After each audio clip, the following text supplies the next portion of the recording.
Donc voilà, je suis Anne-Cécile de Giacomoni du LabEximu. Je suis heureuse de vous accueillir tous aujourd'hui dans le cadre du cycle des conférences du LabEximu à la rencontre des mondes urbains. Et donc tout particulièrement aujourd'hui Laurent Moulin, qui est responsable de la recherche et développement chez Haute-Paris, pour une conférence qui sera animée par Véronica Rodriguez-Nava, qui est maître de conférence à Lyon 1 et chercheur au laboratoire d'écologie microbienne et membre du conseil scientifique du LabEximu.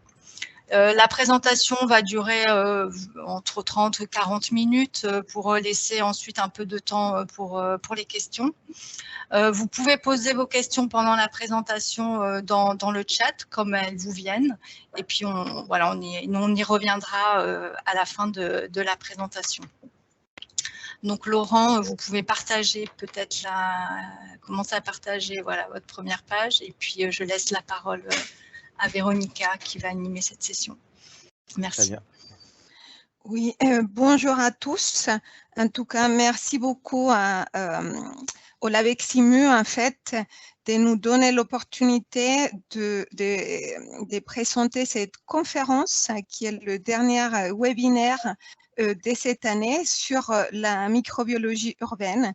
Donc, on est très content, en fait, que cette discipline soit présentée dans ces webinaires. Donc, c'est Laurent Moulin qui nous présente ça et je souhaiterais quand même insister sur la forte implication de Laurent Moulin ces derniers temps dans l'épidémie de la COVID-19 et notamment parce qu'il est cofondateur et pilote l'Observatoire épidémiologique OBEPIN, qui est un observatoire de niveau national qui a été créé dans l'objectif des luttes intégrées contre la COVID-19 et son objectif, c'est surtout d'utiliser les eaux usées comme indicateur qualitatif dans le suivi de cette pandémie.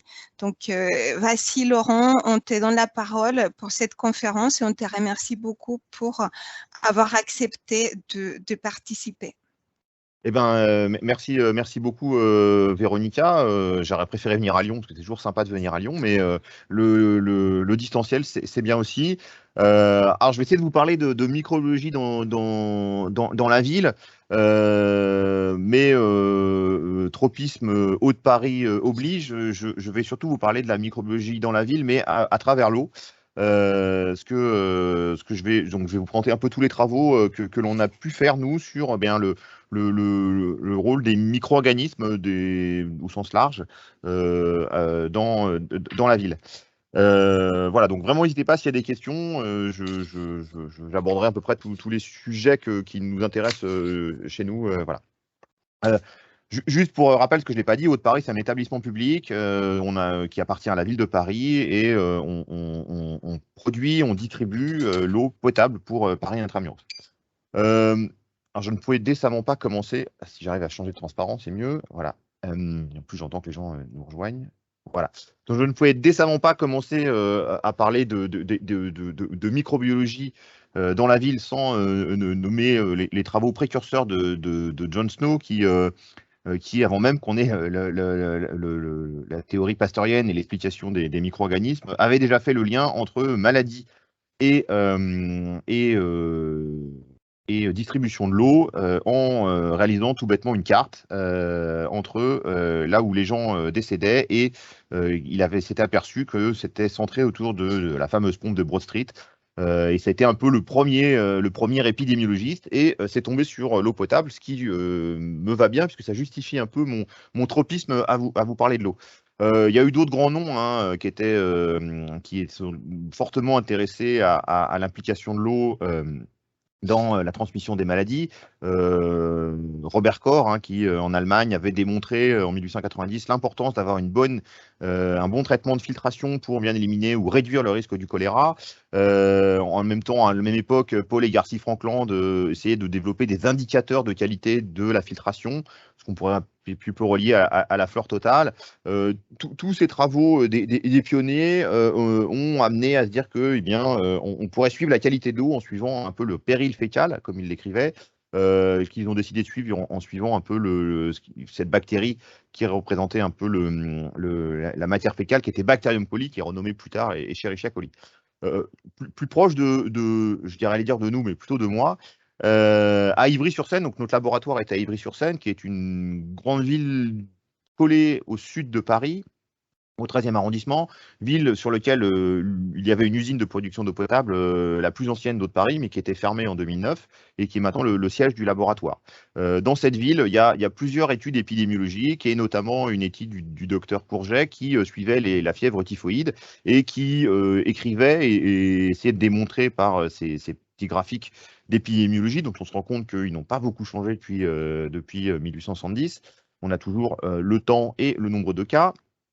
Eh bien, il disait que finalement, les gens ne buvant pas de l'eau filtrée, mais allant se servir à des puits qui étaient directement sous l'influence de la Seine, voire même directement dans la Seine, eh bien, ils étaient infectés par la mauvaise qualité de l'eau et étaient atteints de fièvre typhoïde.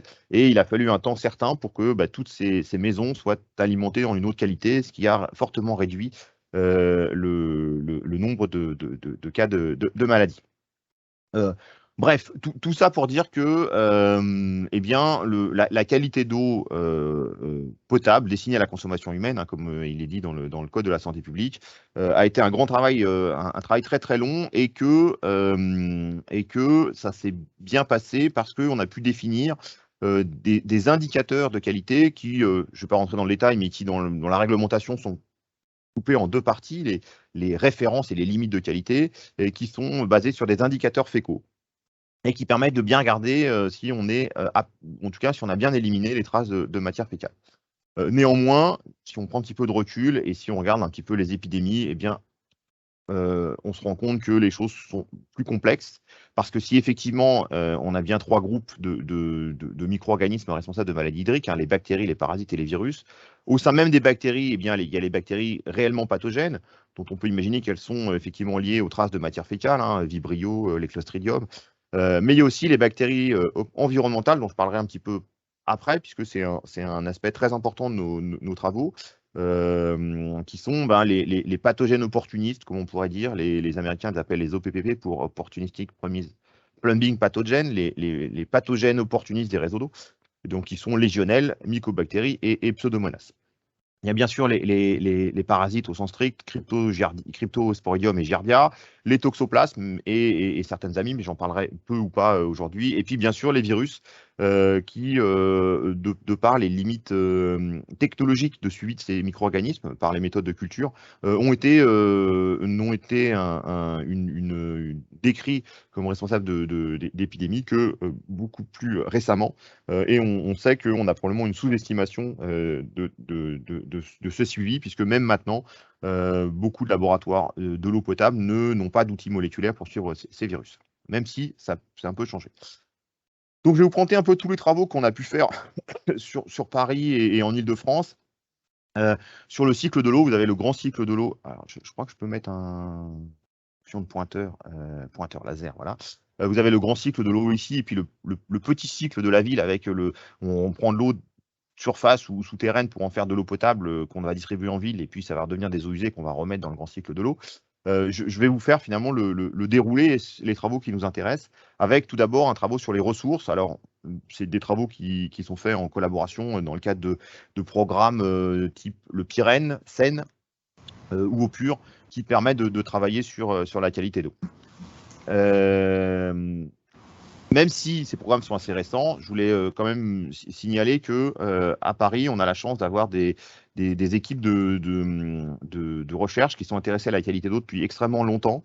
Ce graphique que j'ai réalisé qu'on a fait avec Pierre Servet, qui nous a quittés très récemment, qui était à l'Université libre de Bruxelles et qui était un microbiologiste environnemental très impliqué dans les travaux, notamment en Île-de-France. On a récupéré tous les cahiers de laboratoire de l'ancêtre de l'équipe dont je m'occupe, hein, le laboratoire de la ville de Paris, qui suivait la qualité d'eau depuis 1910. Il commence à suivre le Bacterium coli en 1910, et on voit bien la lente dégradation de la qualité de la Seine liée à l'augmentation de population. Si on regarde précisément, on voit même l'effet de Paris, puisque les points du bas sont tous issus avant Paris et les points bleu foncé sont ceux d'après Paris. Et on voit que dans les années 90, fin des années 80, début des années 90, l'amélioration des traitements d'épuration ont de façon indirecte amélioré la qualité des rejets, même si on reste quand même sur des eaux quand même globalement un peu trop dégradées, ce qui pose des problématiques sur des événements importants qu'on pourrait vouloir organiser dans des rivières franciliennes, d'où des travaux d'amélioration de cette qualité. Voilà, donc c'était juste pour remettre en contexte que ces travaux sur les indicateurs fécaux sont très anciens. Néanmoins, l'arrivée de nouveaux outils, et notamment d'outils moléculaires, ont permis de s'intéresser à d'autres problématiques, et notamment, nous, ce qui nous intéressait, et c'est le premier aspect que j'ai un petit peu abordé, c'est la problématique des virus. Il y a tout un tas de virus d'intérêt hein, qui sont liés à transmission, donc des virus entériques qui sont liés à transmission orofécale. Hein. Je vous en ai mis une petite liste à gauche qui nous intéresse, les norovirus, les adénos, les rota, les astro, les apo, etc., les entérovirus. Il y avait toujours une difficulté puisque même s'il y avait eu des volontés de les suivre depuis assez longtemps, il n'y avait que seuls les entérovirus, enfin certains entérovirus qui étaient cultivables sur cellules, et il y avait une norme même, mais tous les autres, notamment par exemple les norovirus, étaient incultivables. Et il a fallu l'arrivée de la biologie moléculaire pour pouvoir les suivre. Donc c'est des travaux qu'on a réalisés dès les années 2010. On a travaillé à développer une méthode d'analyse environnementale des virus par biologie moléculaire. Il y avait d'autres équipes qui le faisaient. Et nous, on a décidé de travailler sur une étape de concentration. Donc on travaille sur 20 litres d'eau. Hein. Les virus ne pouvant absolument pas se multiplier en dehors de leurs hôtes. On a souvent des concentrations assez faibles. Et la dose infectieuse étant plutôt faible, il était intéressant de descendre à des niveaux de sensibilité très bas. Donc on travaille, nous, sur des concentrations de 20 litres qu'on va concentrer dans l'ordre d'un volume de 1 ml, et puis on va suivre les ARN des virus par une méthode de RT-qPCR ou de PCR quantitatif directement quand c'est des adénovirus, permettant d'avoir une idée de la concentration. Alors ça posera un problème que j'aborderai un petit peu après, qui est que cette méthode ne donne absolument aucune information sur l'infectivité des particules, néanmoins ça donne quand même une idée sur la quantité des pollutions qu'on peut observer. Donc on a suivi, il y a eu un programme de recherche dans le cadre du Pyrène, où on a suivi sur tous les points que vous voyez ici, donc Paris avant la confluence avec la Marne, sur la Marne, dans Paris après la confluence, et puis après Paris, puis à l'entrée et à la sortie des stations d'épuration, pour voir la contamination en virus dans nos rivières en Île-de-France. Les résultats étaient plutôt je dirais logique, pas très surprenant, ça semblait correspondre à ce que les gens décrivent sur les virus plus ou moins fréquents dans les gastro-entérites. Donc vous avez ici la représentation que l'on a prise, vous avez ici la prévalence, c'est-à-dire le nombre d'échantillons positifs en rouge sur l'ensemble des échantillons, et puis ici la répartition des concentrations avec la valeur médiane en barre noire, et on voit que, si j'arrive à faire apparaître mes cadres, on voit que les deux groupes de virus principaux que l'on retrouve dans les eaux d'Île-de-France sont les norovirus, groupe 1 et 2, qui sont très souvent présents et à des concentrations de l'ordre de 100 à 1000 virus par litre d'eau, et les adénovirus, qui sont quasiment tout le temps présents aussi, et à des concentrations un tout petit peu supérieures aux adénovirus. Dans le même temps, on avait regardé un petit peu les stations d'épuration, puisque il nous paraissait logique que l'origine de ces contaminations soit les stations d'épuration, et sans grande surprise, la concentration dans les eaux usées traitées, donc au niveau du rejet, était un petit peu plus élevée. Donc on est de l'ordre de 10 000 à 100 000 unités génomiques par litre, avec des échantillons qui sont tout le temps positifs, et de façon intéressante, c'était les mêmes groupes viraux que l'on retrouvait, c'est-à-dire adénovirus et norovirus. Donc on avait bien une description de l'impact des rejets humains via les stations d'épuration sur l'environnement et les rivières urbaines que l'on trouvait en Île-de-France. On a été un peu plus loin sur ces travaux, et vous allez voir, ça va résonner avec des choses que je vous ai présentées à la fin. Tout d'abord, on a un peu regardé quelle est la contribution des différents rejets humains, et ce qu'on a pu voir, c'était que les stations d'épuration majeures étaient, en gros, représentaient 70 à 90% de la charge virale observée en sortie de l'Île-de-France, ce qui paraît logique. Hein. L'autre partie des virus, c'est soit des virus qui étaient déjà présents avant d'entrer en Île-de-France, soit qui sont liés à des rejets non maîtrisés. et qui en volume d'eau sont finalement faibles en Île-de-France par rapport aux rejets traités. Donc en gros, on avait 60 à 90% de la charge virale, enfin du flux viral qui provient de rejets d'eau usée des 3 grosses stations suivies, c'est-à-dire Seine-Aval, Seine-Centre et Seine-Amont. On a eu, en travaillant avec le Centre national de référence des virus entériques, situé à Dijon, on a vu deux choses qui paraissaient intéressantes. Le premier, c'était qu'on pouvait faire un lien entre la concentration en norovirus que nous on trouvait dans les eaux usées et le nombre de personnes que eux ils avaient dans leurs données, qui était le nombre de sels collectés qu'ils avaient. Alors, que les eaux usées permettent de suivre la présence de virus, ça s'est décrit depuis assez longtemps, mais de façon quantitative, on avait un peu l'impression que finalement, on pouvait lier un petit peu la concentration avec le nombre de gens malades. Et ça, on l'a publié en 2015, et puis ça n'a pas été beaucoup plus loin jusqu'à assez récemment.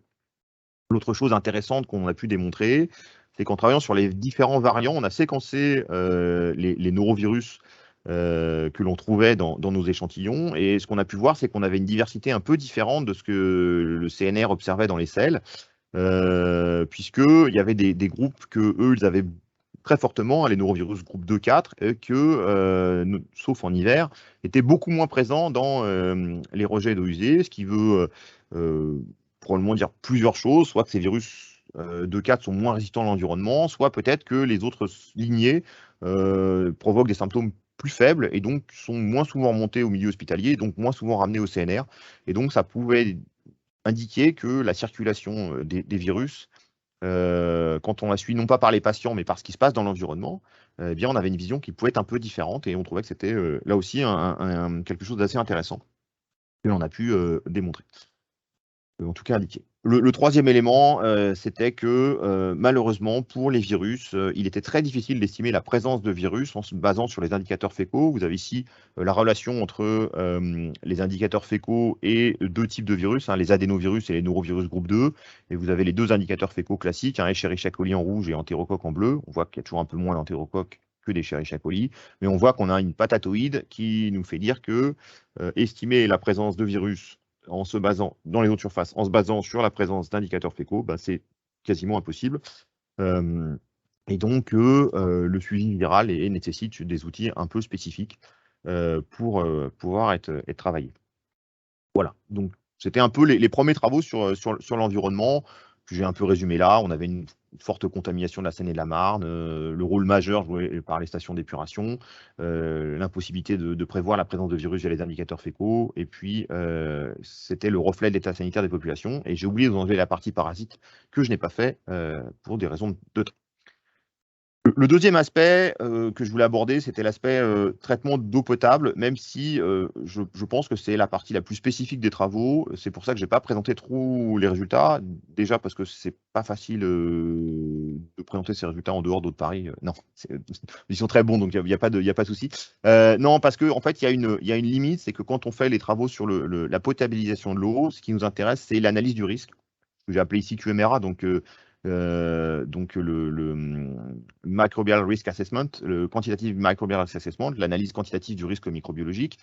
Et pour ça, il faut savoir si ce qu'on détecte provoque ou non des maladies. Et le problème, c'est que détecter des morceaux d'ARN, on n'est pas trop sûr que ça peut provoquer des maladies.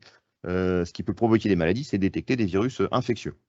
Donc, on a essayé de travailler, nous, à améliorer nos outils moléculaires en essayant de pouvoir se rapprocher au mieux de ce qu'on détectait de virus vraiment infectieux.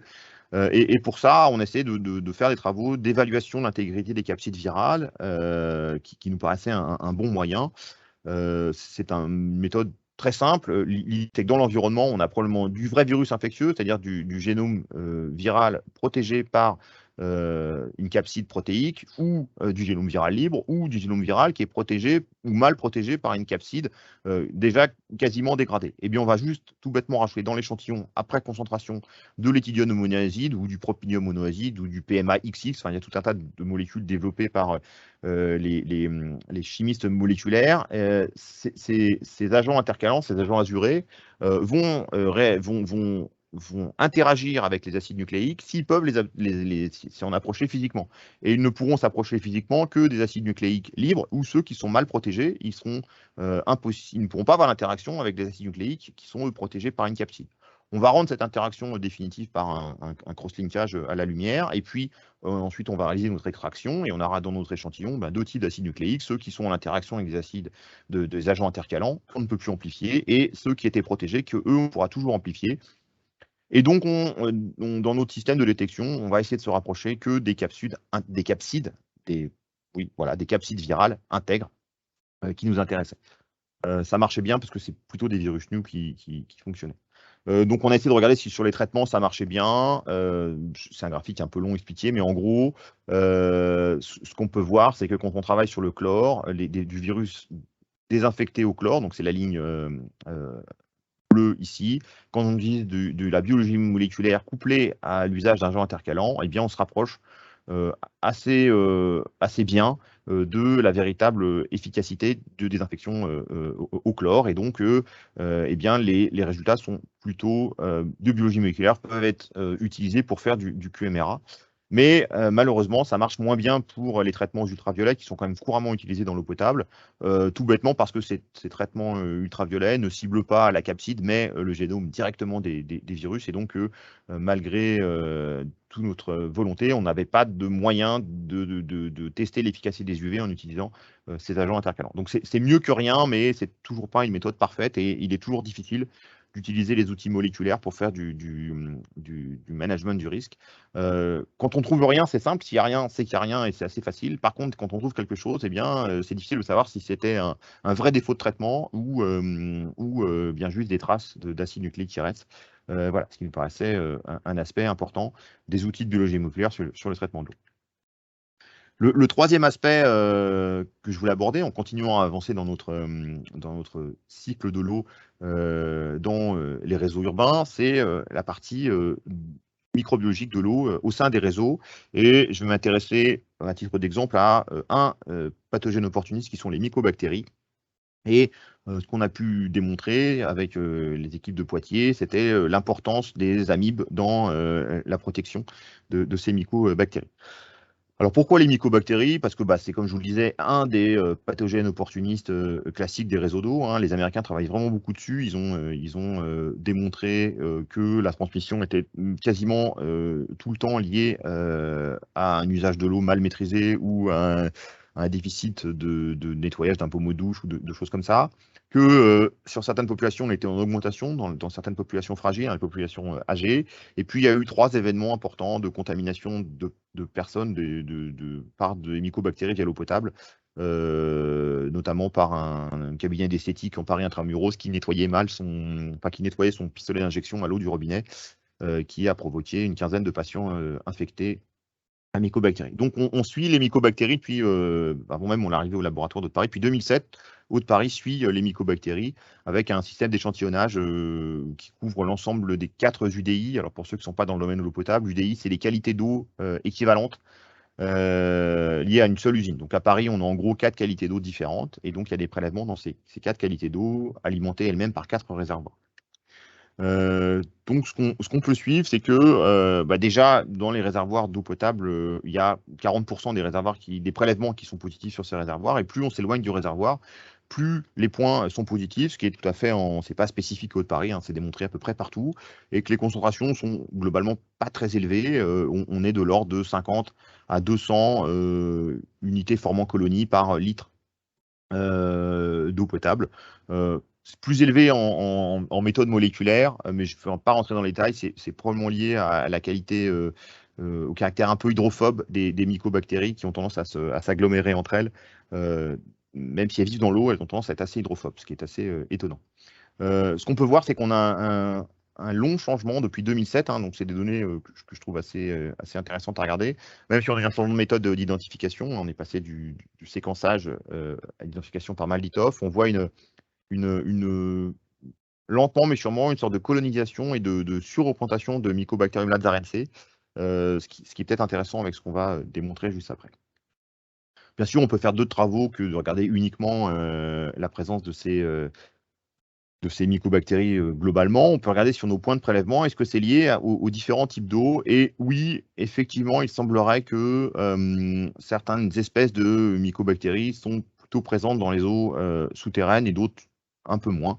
Donc on peut essayer de faire avec cette heatmap là, voir que Frederick Bergensé, par exemple, est plutôt spécifique des eaux souterraines, alors que Chéloné semblerait plutôt spécifique des eaux de surface. Voilà. En tout cas, bien, ce suivi continue et permet de décrire une spécificité des mycobactéries non tuberculeuses dans le réseau d'eau. Néanmoins, on trouve peu ou pas de souches opportunistes, et donc c'est pour ça qu'on essaie d'aller plus loin et de regarder s'il y avait des niches spécifiques, et notamment une niche qui était encore, même si elle était citée dans la littérature, elle n'était pas encore peu ou mal décrite, on va dire, c'était les amibes libres, qui sont présents dans tous les réseaux d'eau, qui sont des protozoaires qui existent sous deux formes. Elles ont une forme trophozoïtaire que l'on peut voir ici. Elles se déplacent et elles se nourrissent de bactéries qu'elles trouvent dans l'environnement. Et quand les conditions sont mauvaises, elles vont s'enkyster et leurs kystes sont extrêmement résistants dans l'environnement. Et puis elles ont une problématique de santé publique, nonobstant leur résistance au traitement très fort, puisque comme elles se développent après, c'est pas forcément là qu'on les élimine. Certaines sont pathogènes pour les humains, mais sous nos latitudes, c'est vraiment très peu fréquent. C'est surtout qu'elles sont réservoirs de bactéries pathogènes. Vous avez ici une amibe colonisée par des légionelles. Puisque certaines bactéries ont développé des capacités de résistance à la phagocytose, et c'est généralement les mêmes qui résistent un peu à la phagocytose chez les humains. Et donc, c'est un peu un terrain d'entraînement pour les pathogènes opportunistes que l'on peut retrouver. Donc, la question, c'était est-ce que les mycobactéries peuvent se retrouver au sein des amibes? Et on a donc développé avec l'équipe de Yann Echard et pendant la thèse de Vincent Delafont une méthode assez simple, hein, il n'y avait rien de très, très compliqué, en essayant de suivre les amibes du réseau et le microbiote, on va dire, intra-amibien. Et donc pour ça, on avait des prélèvements d'eau que l'on étalait sur un milieu pour récupérer les amibes, et puis sur un milieu pour récupérer les amibes, mais sans les contaminer par des bactéries, permettant de regarder un peu leur diversité par méthode de séquençage haut débit, dont j'espère vous êtes familier. Donc en gros, on a récupéré 400 échantillons et on a pu d'abord regarder un peu la diversité des amibes. Donc en gros, on avait 14 genres amibiens différents avec deux groupes principaux qui sont Acanthamoeba et Hartmanella, qui étaient renommés depuis en Vermamoeba. Encore une fois, ce n'était pas surprenant, c'est déjà bien décrit dans la littérature que ce sont les genres amibiens qui colonisent tous les réseaux d'eau. Voilà. Et on a ensuite regardé la diversité des bactéries qu'on pouvait trouver à l'intérieur de ces amibes, et on a trouvé finalement plein de groupes bactériens différents qui nous intéressaient, enfin qui étaient plutôt intéressants d'un point de vue peut-être risque pathogène opportuniste, notamment des sténotrophomonas, et puis surtout des mycobactéries qui étaient présentes à peu près partout. Peut-être un peu moins dans un réseau d'eau alimenté en eau souterraine, mais globalement, on avait 10 mycobactéries, ce qui nous montrait bien qu'il y avait une interaction entre les amibes et les mycobactéries, puisque ce que vous avez ici, c'est ce que j'ai oublié de vous dire, c'est le corps bactérien, c'est-à-dire les bactéries qu'on trouvait dans toutes les amibes du réseau, et non pas uniquement ponctuellement. Donc on a un petit peu continué, Vincent a fait des travaux de microscopie, et on a pu, en utilisant quelques marquages de mycobactéries, démontrer que des échantillons directement pris du réseau, on trouvait à l'intérieur des mycobactéries qui survivaient au sein de ces amibes, et c'était principalement deux groupes, Lazarense et Chéloné, qui sont, comme vous l'avez vu tout à l'heure, les groupes principaux qu'on pouvait voir dans notre réseau d'eau. Donc finalement, probablement le rôle important joué par les amibes pour la protection de ces mycobactéries, qui sont quand même des bactéries à croissance extrêmement lente et qui arrivent quand même à coloniser, donc elles ont forcément d'autres avantages, notamment probablement celui de résister à la phagocytose dans les amibes. L'autre point qu'on a pu regarder, puisqu'on était sur des campagnes utilisant le séquençage nouvelle génération, c'était qu'est-ce qu'on avait au sein des réseaux d'eau. Il y a tout un tas d'équipes qui travaillent à décrire la diversité des bactéries au sein des réseaux d'eau. Et bien, en prenant les mêmes échantillons, on a regardé directement la diversité. Et on a trouvé des choses que finalement étaient assez peu intéressantes. On avait deux genres bactériens principaux, un hyphomicrobiome, qui est lié à une faible concentration en chlore, et Phréobactère, qui est un groupe bactérien très peu décrit. Ce qu'on a pu voir, c'est qu'on n'avait pas de diversité très différentes en fonction de l'origine de l'eau, ce qui voulait donc dire que notre réseau était colonisé par des bactéries et que quand on regarde leur diversité, eh bien finalement, c'est plus le biofilm ou probablement l'âge des canalisations qui joue plus sur la diversité que l'origine de l'eau. Enfin, en tout cas, dans nos mains, c'est ce qu'on a vu. Et puis, on a vu un effet intéressant, c'est quand on regardait l'évolution de la diversité, on avait effectivement un effet température assez marqué. Hein, vous le voyez ici, plus il fait chaud, plus la diversité de bactéries est importante. Mais on avait un effet particulier en juin. Et c'était juin 2016, et c'était un effet particulier puisque on a eu une très très grosse crue en juin 2016. Alors, je ne sais pas si pour Lyon c'est arrivé, mais à Paris, ça a vraiment été une crue gigantesque. Et on voit que ça a probablement eu un impact sur les bactéries qu'on a pu retrouver dans notre réseau, donc ce qui n'est pas forcément très cohérent ce que je viens de vous dire. Mais voilà, en tout cas, on a vu une observation, quelque chose de différent sur la diversité du réseau. On a essayé de regarder très rapidement là quels étaient les facteurs physico-chimiques qui pouvaient expliquer la présence de certaines bactéries. Hein. Comme vous l'avez pu le voir rapidement, les mycobactéries sont plutôt influencées par la température ou les phréobactères par la présence de nitrates. Voilà, c'était quelques indicateurs sur la présence de certaines bactéries. Et puis, quand on regarde plus finement, eh bien, bon, c'est ce que je vous disais, les mycobactéries, la présence de séquences de mycobactéries augmente en été par rapport à l'hiver, c'est lié à la température que vous avez en grisé.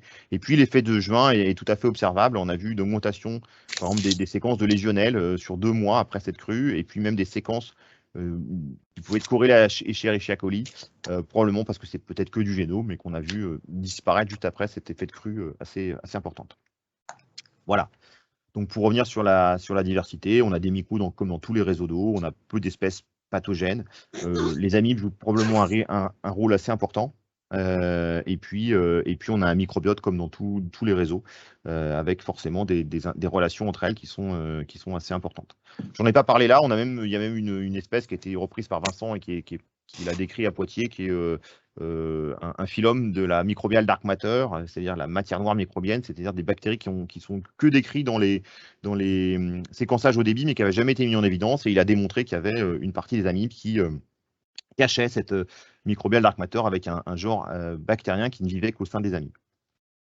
Voilà. Et le dernier point que je voulais aborder, puisqu'on va finir notre cycle, eh bien, c'est que finalement, une fois que les gens ils ont eu de l'eau de bonne qualité et qu'ils l'ont bu, eh bien, ils vont, de par leur rejet dans leur sel, ils vont produire de l'eau usée et qu'on peut utiliser cette eau usée pour suivre la contamination. On l'a un petit peu vu au début de ma présentation. Je vous montrais qu'on avait une relation entre la concentration en génome de norovirus et le nombre de gastroentérites. Eh bien, pendant l'épidémie de Covid-19, on a regardé si on avait la même corrélation avec le génome de SARS-CoV-2. Donc, on a un petit peu simplifié notre méthode de suivi par RT-PCR quantitative. On a fait une concentration directement par ultracentrifugation basée sur 11 ml. Et puis, on a fait une extraction automatisée sur 0,2. Et puis, on fait derrière une PCR et on va cibler 2 gènes, E et RDRP, qui nous permettent de suivre eh bien, la concentration en génome de SARS-CoV-2. Et puis, en essayant, en disant est-ce que ça va bien marcher. Et bien, vous avez ici les résultats pour la région Île-de-France. En rouge, vous avez la valeur moyenne que l'on peut observer dans les eaux usées depuis le début de l'épidémie, hein, depuis mars 2020 jusqu'à la fin du mois de novembre de cette année. Et vous avez en noir l'incidence qui n'a pu commencer à être relevée par Santé publique France qu'à partir du mois de mai 2020, enfin fin avril. Et on voit qu'on a une très très bonne corrélation entre les différentes vagues. Vous avez ici en bleu les périodes de confinement sur Paris. Et donc on voit qu'on avait tout à fait la capacité à observer les vagues via la concentration. Et on avait même des phénomène un peu plus intéressant, c'est qu'on était probablement un peu précurseur et qu'en juin, quand on a vu la concentration augmenter, les indicateurs n'avaient pas encore commencé à remonter, probablement parce que les eaux usées détectent notamment les asymptomatiques qui vont probablement eux aussi participer à la charge virale. Et donc, on a un petit peu de temps d'avance, qu'on estime maintenant entre 6 et 3 jours, mais on a un peu d'avance et on peut voir cet effet-là dessus. Donc, on parlera de la partie verte un petit peu après, on a démontré qu'on a un indicateur via les eaux usées qui est extrêmement performant d'un point de vue sanitaire et qui marche bien, d'où la création du réseau Aubépine qui regroupe plusieurs équipes de Sorbonne Université, de l'INSERM, du CNRS, de l'IFREMER, de l'Institut de recherche biomédicale des armées et de l'Université de Nancy-Lorraine. On a mis en place ce réseau Aubépine On a eu 2 financements, du ministère de la Recherche puis du ministère de la Santé, pour monter ce réseau qui suit, avec 11 laboratoires, 170 stations sur le territoire français, ce qui nous permet de faire des cartographies sur à la fois la charge virale, mais aussi la dynamique, est-ce qu'on monte, est-ce qu'on descend sur les différentes stations, et ces données sont disponibles sur un réseau permettant d'aligner. Alors, en discutant avec les organisateurs de la réunion, je me suis dit que c'était peut-être pas mal de regarder les résultats de Lyon. Donc, j'ai pris 2 stations à Lyon qui sont suivies. On a Lyon, la Fessine. Donc, c'est le résultat que vous pouvez aller chercher. Une station qui est suivie depuis quasiment depuis le début. Et on voit bien cette nouvelle vague qui nous arrive ces derniers temps, qui montre une forte remontée qui est tout à fait corrélée avec l'incidence observée au niveau de la métropole lyonnaise. Et la deuxième des 3 stations qu'on suit, c'est la station de Saint-Fons, qui elle aussi a bien montré cette remontée de l'épidémie, de cette 5e vague. Voilà, attention, c'est une échelle, ce que je vous dis quand même, c'est une échelle, même si ce n'est pas trivial. L'indicateur Aubépine est un indicateur logarithmique, ce qui a tendance à tasser les montées par rapport aux données brutes que je vous montrais juste avant.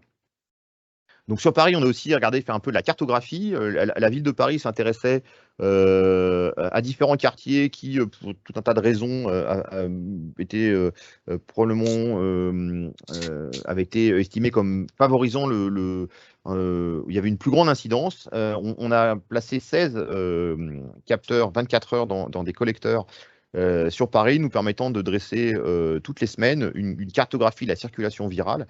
Donc, c'est un exemple que je vous montre sur une semaine particulière ici, permettant de classer les quartiers en forte circulation moyenne, faible ou pas de circulation.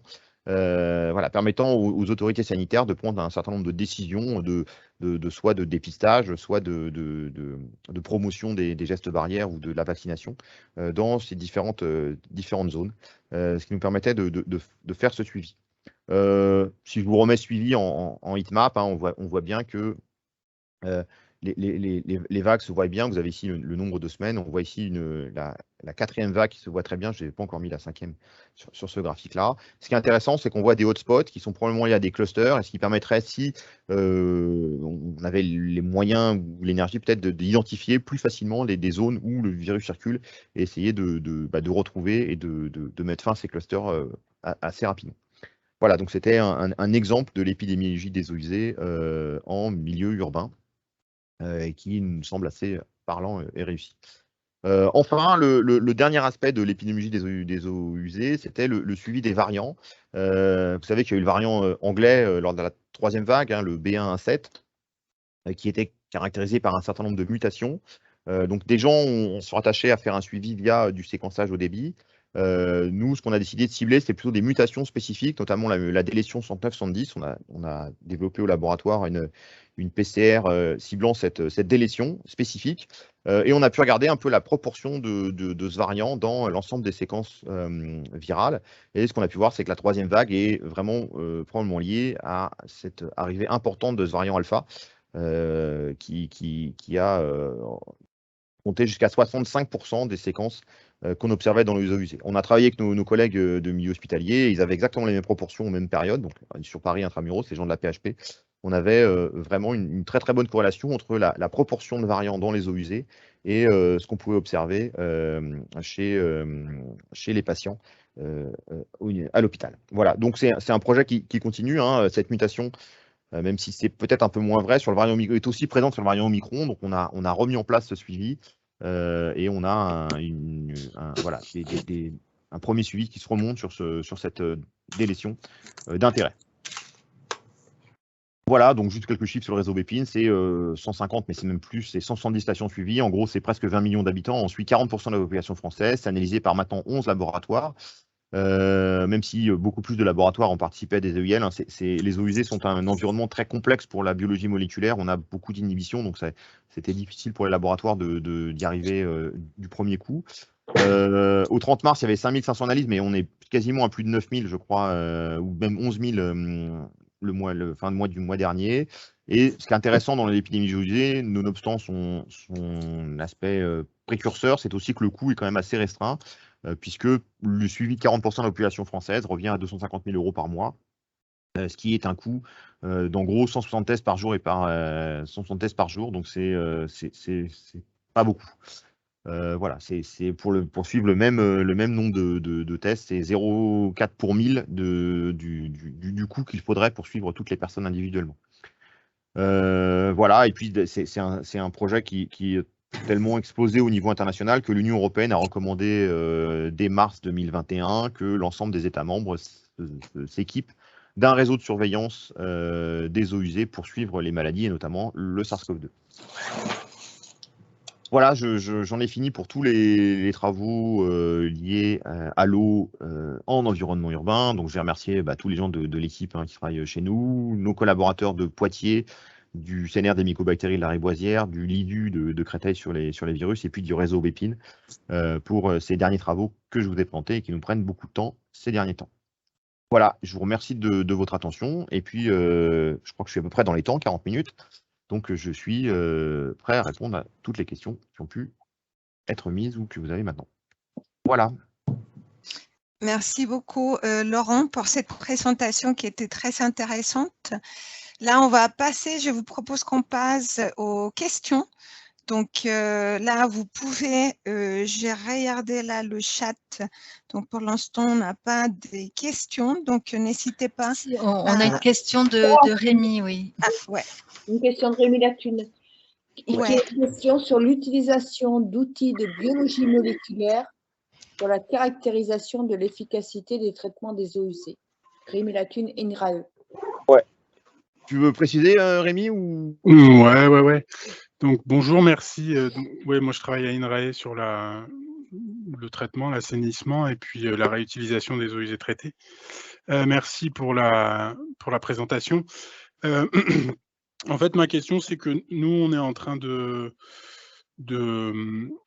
réfléchir à des outils en fait pour mieux caractériser les performances des différents procédés de traitement et vis-à-vis des différents pathogènes. Et c'est vrai que par rapport au virus, on se demande s'il n'y aurait pas un intérêt à regarder du côté des outils de biologie moléculaire ce qui pouvait être fait. Et donc, comme c'est quelque chose sur laquelle vous avez l'air d'avoir déjà de l'expérience, j'étais intéressé pour avoir votre avis là-dessus. Ouais. Voilà. Eh ben, non, c'est une très bonne question. Je pense que déjà la partie microbiologique dans le traitement des eaux usées, ça a longtemps été un peu le parent pauvre. Hein. C'est vrai qu'on s'intéressait quand même. Enfin, vous me corrigerez parce que vous êtes sûrement plus expert que moi. Je suis plutôt au potable, mais c'était plutôt l'azote, le phosphore et le carbone qui intéressait. C'est vrai, grâce aux activités nautiques, à la reuse, les gens s'intéressent plus à l'élimination des pathogènes. Moi, j'ai toujours une difficulté dans le monde des eaux usées, c'est que souvent, en fait, ils visent à éliminer les indicateurs fécaux en disant, bah tiens, j'ai un bon abattement en Escherichia coli, donc ça veut dire que je dois bien traiter mes eaux. Pour moi, c'est un peu casser le thermomètre pour dire, je suis sûr qu'en ayant bien cassé mon thermomètre, je suis sûr que je vois plus rien. Alors, je module, mais c'est pas parce qu'on élimine 4 logs d'Escherichia coli qu'on va même éliminer 4 logs de Cryptogiardia qui sont infiniment plus résistants que les Escherichia coli à des traitements. Donc, je pense que c'est toujours intéressant d'avoir d'autres indicateurs. Alors, je pense que l'arrêté Reuse français, il avait cette volonté-là, d'où les trois paramètres suivis qui sont phages pour essayer de mimer les virus, SBSR pour mimer les cryptos, et puis Escherichia coli, entérocoque pour mimer l'abattement bactérien. Donc, je trouve que sur les moyens, ça ne me paraît pas idiot, sauf que les phages, c'est pareil, c'est encore un indicateur. Donc, moi, je trouve que les outils moléculaires, finalement, marchent de mieux en mieux.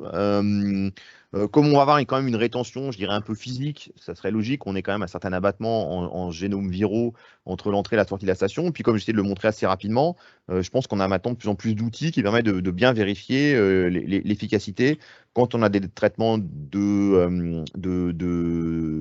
désinfection oxydants. Type oxydation avancée ou acide peracétique, on devrait pouvoir les voir avec les méthodes de MA. Quand les gens traitent aux UV, c'est un petit peu plus compliqué. Voilà, moi je pense, mon avis, c'est que je pense que ça devrait être fait, en tout cas d'un point de vue recherche. Je ne sais pas si réglementairement ça sera possible de l'imposer, mais d'un point de vue recherche, ça me paraît logique. Je rajoute juste un point parce que je trouve que c'est intéressant à ajouter, la position de l'OMS de ne pas mettre le suivi des virus régional sur la réglementation baignade. Leur idée, c'était de dire on pourrait le faire par biologie moléculaire, mais c'est trop compliqué. Vous comprenez bien, les laboratoires, ils ne pourront jamais faire, dans quelques années, développer des méthodes de biologie moléculaire pour suivre les virus. Or, ce qu'on a pu voir pendant l'épidémie de SARS-CoV-2, c'est que même d'un point de vue environnemental, il y a des dizaines d'équipes qui sont mises à vouloir suivre du SARS-CoV-2 dans les eaux usées, et qu'il y en a déjà pas mal qui ont réussi, et il y en a beaucoup qui, sans faire les EIL, arrivent à présenter des résultats. Donc, je pense que les méthodes moléculaires vont s'imposer de plus en plus, et que l'épisode du SARS-CoV-2 le démontre d'autant plus. Voilà. Réponse un peu longue, je suis désolé, mais j'espère que c'était plus complet. Ouais, non, mais très bien, merci. Merci Laurent. On a une question là, c'est Benoît qui lève la main. Benoît, est-ce que tu peux poser ta question, vas-y. Oui, bonjour Laurent, merci pour ta présentation qui était comme toujours très, très intéressante. Hein, ce que vous faites donc, merci. au niveau de Paris, donc c'est toujours très bien et d'actualité, donc tout ce que vous avez fait sur le SARS-CoV-2. C'était en regardant tes diapos, donc vu que là je les avais sur mon écran, donc je pouvais voir tous les détails, et j'ai vu qu'il y avait des sphingomonas. Oui. Donc au niveau du réseau. Et je me suis demandé si ce n'était pas des indicateurs de pollution potentielle, donc au niveau chimie, etc. Et comment tu interprétais les choses, donc le fait qu'il y ait ce type de bactéries qu'on associe souvent à la pollution.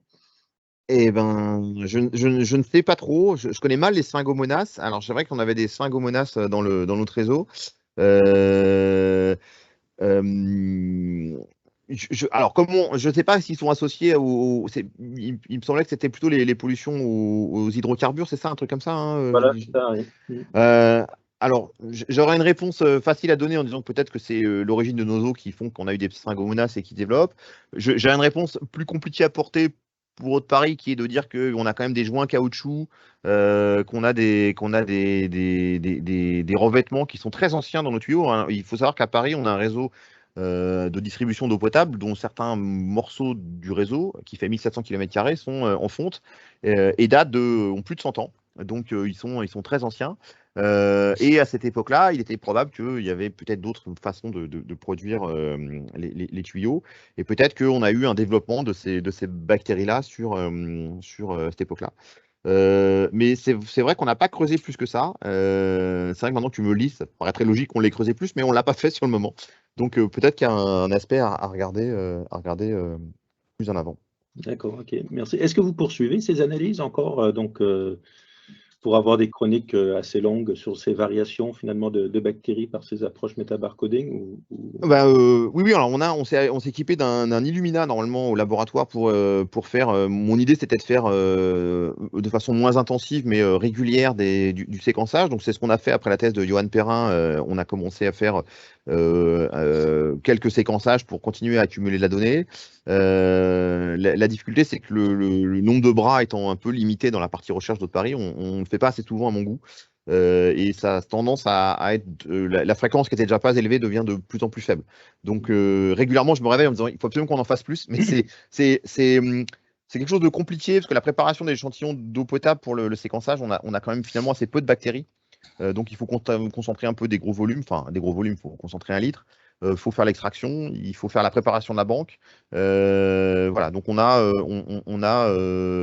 des données qui continuent, mais pas assez par rapport à ce que je voudrais. On est sur un suivi, je dirais, biannuel maintenant, ce qui est quand même pas beaucoup, c'est vrai. Donc c'est déjà pas si mal, parce que c'est vrai que c'est chronique que sur des périodes plus longues, c'est là qu'on voit des phénomènes quand même particuliers, avec des variables, un peu ce que tu as expliqué aussi, même des temps de forte pluie, on finit par voir quelquefois des variations qu'on peut finir par expliquer. En tout cas, c'est très intéressant. Et c'est vrai qu'au niveau de l'ETHU, je fais un petit peu la pub pour les Lyonnais, l'Observatoire de terrain en hydrologie urbaine. C'est vrai qu'on essaye également pas sur les réseaux d'eau potable, mais essayer d'avoir ces suivis un peu de la diversité microbienne, donc au niveau des eaux de ruissellement et des choses comme ça. Et c'est vraiment ces chroniques qui nous apportent beaucoup d'informations. Voilà, en tout cas, merci bien pour ton intervention. Ah, non, mais merci Benoît. Mais c'est vrai que oui, vous avez les travaux qui sont assez proches, mais c'est sur les eaux de ruissellement. Hein, c'est vrai que vous avez des résultats qui sont tout à fait. Mais c'est vrai que c'est toujours difficile de trouver des sous pour pouvoir faire ces observations sur le long terme. Et c'est dommage parce que ça nous apporte quand même beaucoup d'enseignements. Non, mais nous, on a la chance de pouvoir dire que c'est lié au côté sanitaire parce que c'est l'eau potable. Mais oui, même là, c'est difficile. Donc voilà. Je vois qu'on a une autre question de monsieur. Ouais. Adrien. Vas-y, Adrien, tu peux poser ta question.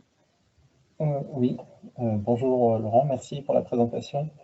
Moi j'avais une question sur la grille de résolution quand on met des capteurs dans les égouts, parce que j'imagine que c'est comme les rivières en surface. Il y a des branchements, des Oui. confluences, différents bassins versants.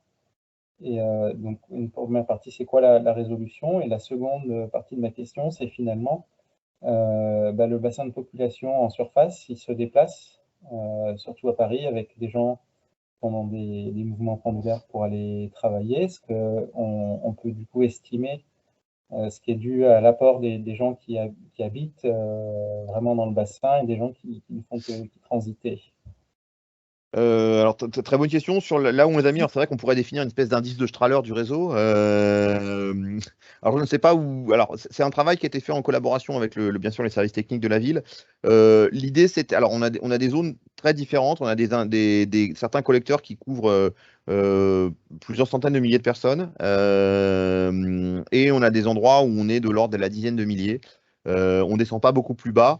C'est pas qu'on voulait pas, parce que moi j'aurais bien voulu descendre plus bas. C'est juste que comme c'est des préleveurs 24 heures, il fallait un endroit où on pouvait. Ah, j'ai une alerte mauvaise qualité du réseau. J'espère que vous m'entendez toujours. Oui, on t'entend. Donc Oui. on avait, il nous faut un endroit pour placer les capteurs 24 heures. Donc un endroit où il n'y a pas de risque de perdre le capteur 24 heures par parce qu'on a un réseau collé.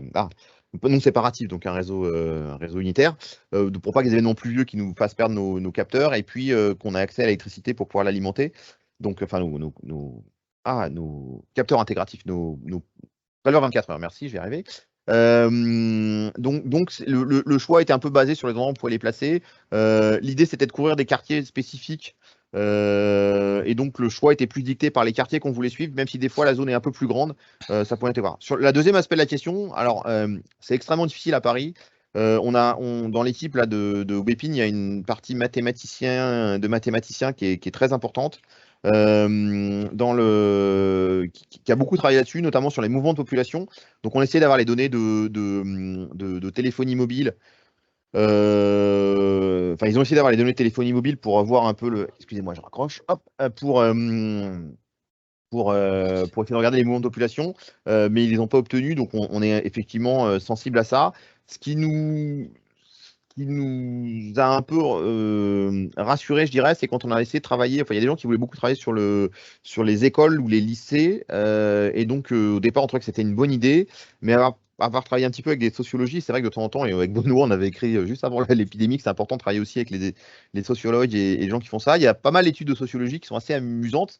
Enfin, moi, j'ai trouvé amusant, c'était d'étudier est-ce que les enfants vont aux toilettes à l'école. Et ben, en fait, on sait que c'est bien prouvé que les enfants ne vont pas aux toilettes à l'école, ou peu. Ils n'aiment pas trop ça parce qu'ils ne doivent pas se sentir à l'aise ou que c'est pas très propre, je ne sais pas. Et donc, les écoles sont pas des très bons endroits pour suivre l'épidémie via les eaux usées parce que ils font pas caca à l'école. Donc, probablement que pour la population des enfants, c'est plutôt chez eux qu'ailleurs. Pour les adultes, je ne sais pas, j'ai pas d'études, on n'a pas trouvé d'études sociologiques sur ces choses-là. Mais c'est des questions, finalement, on se rend compte qu'il n'y a pas de questions idiotes et que cette fois, ça serait bien d'avoir des réponses. Et donc, s'il y a des sociologues qui sont intéressés à l'endroit où les gens vont faire leurs besoins, on serait preneur des études et on serait prêt à discuter avec eux, mais j'en ai pas trouvé. Voilà. Donc, Ok. donc, voilà. Du coup, je relance. Une partie de ta réponse me fait penser à ce mouvement de migration qu'il y a eu à l'annonce du confinement, avec une bonne partie de la population de Paris qui est partie en résidence secondaire. Est-ce que le réseau Bépine était mis en place à ce moment-là pour voir du coup les augmentations de prévalence dans ces zones de résidence secondaire? Qu'est-ce que tu peux nous en dire? Alors, effectivement, on l'a vécu. Alors, on redresse nous les données, on les donne pas en concentration parce qu'effectivement, on peut imaginer que le nombre de gens ayant diminué et qu'il y a toujours des eaux parasites qui arrivent, la concentration allait diminuer. Mais on travaille en flux. Donc, tous les zones où il y a des prélèvements, on a le volume d'eau qui passe et on multiplie la concentration par le flux, très grossièrement. Et donc, la concentration par le volume d'eau, et donc on a un flux viral, ce qui nous permet de corriger si la population diminue. Néanmoins, en regardant les consommations d'eau potable, parce qu'on les avait, on a une perte très importante de consommation d'eau. On est descendu de 20% sur Paris pendant les périodes du confinement. C'est remonté très lentement et ça remonte toujours très lentement. Donc on a forcément eu un impact. À Paris, on a une situation qui est un peu particulière sur les eaux usées, c'est qu'il n'y a pas de station d'épuration dédiée à Paris uniquement. On a en gros une dizaine de stations qui couvrent les 8 millions d'habitants de Paris, avec des stations qui sont vraiment gigantesques. Ce qui fait qu'on a finalement un phénomène d'équilibrage. Les gens sont partis en banlieue pour vivre et donc on les avait toujours, même s'ils n'étaient plus sur leur lieu de travail, etc. Donc on a ce phénomène de moyennation qui fait qu'on l'a bien suivi. Il y a probablement des villes qu'on suivait dans le réseau Bépine où ça a eu une influence et ça explique pourquoi on a peut-être perdu parfois un peu le temps d'avance qu'on observait à une époque de la deuxième vague, qu'on ne voit plus maintenant, peut-être qu'on l'avait observé parce que les gens étaient partis. Enfin bref, il y a des choses qui sont complexes et qui, je pense, font appel à des mathématiques, de la sociologie, de la géographie et qui nécessitent voilà, de l'exploitation de ces résultats tous ensemble pour arriver à faire quelque chose de cohérent. Voilà. Merci, merci pour cette réponse, Laurent. J'ai une question, moi, à te poser. C'est vrai que toi, tu as parlé beaucoup de ces réseaux Bépine. C'est vrai que tu nous as dit, finalement, on a suivi le virus de la Covid dans les eaux usées. Et donc, on arrive quand même à anticiper des épisodes viraux dans un noyau urbain qui peut être spécifique, hein, un quartier par exemple. Et donc, finalement, tu dis, on arrive à le détecter avec quelques jours, en fait, à l'avance.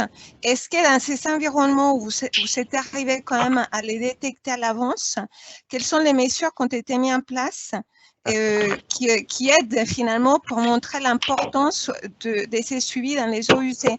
Est-ce qu'il y a des mesures à mettre en place? Est-ce que ça commence ou qu'est-ce qu'il faut faire?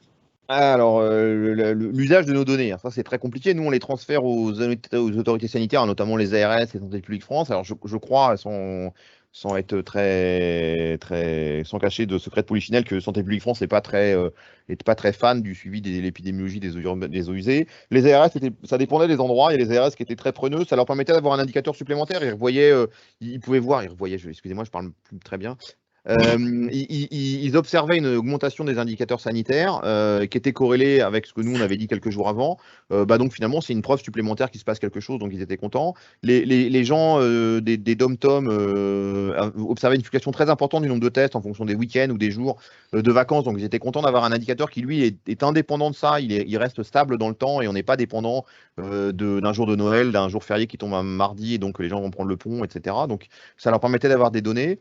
Il y a eu 2 références d'Olivier Véran là, quand il n'a pas confiné, quand ils n'ont pas confiné, ils ont mis 15 jours à confiner à la rentrée, je ne sais plus exactement quand. Dans le journal du dimanche, il a dit que les indicateurs d'eau usée n'ayant pas commencé à monter très fortement, il considérait que l'augmentation qu'ils observaient était bien liée à une augmentation du nombre de tests et non pas à une vraie augmentation de l'épidémie. Ce qui était à la fois vrai quand il disait, mais qui s'est avéré assez rapidement faux, puisque plus tard, il y a une vraie augmentation. Donc voilà, c'est un indicateur supplémentaire, il n'a pas vocation à remplacer les autres, il permet de prendre des décisions peut-être de façon plus éclairée avec d'autres choses en face. Voilà. J'ai encore une autre question. Là, c'est plutôt sur les mycobactéries dont tu as parlé. Donc, ça fait un petit moment que tu travailles sur ça, sur la détection de ces bactéries. Tu as parlé de la détection plutôt par PCR, sur vos méthodes que vous aviez mis en place, et puis surtout le lien entre ces amives qui finalement cachent un peu la présence de ces mycobactéries dans l'environnement, dans l'eau, et donc les difficultés à les détecter. Est-ce que vous aviez essayé de faire aussi des détections directes par culture ou c'est juste des détections directement dans le milieu complexe? Non, on a les 2 méthodes qui sont en parallèle.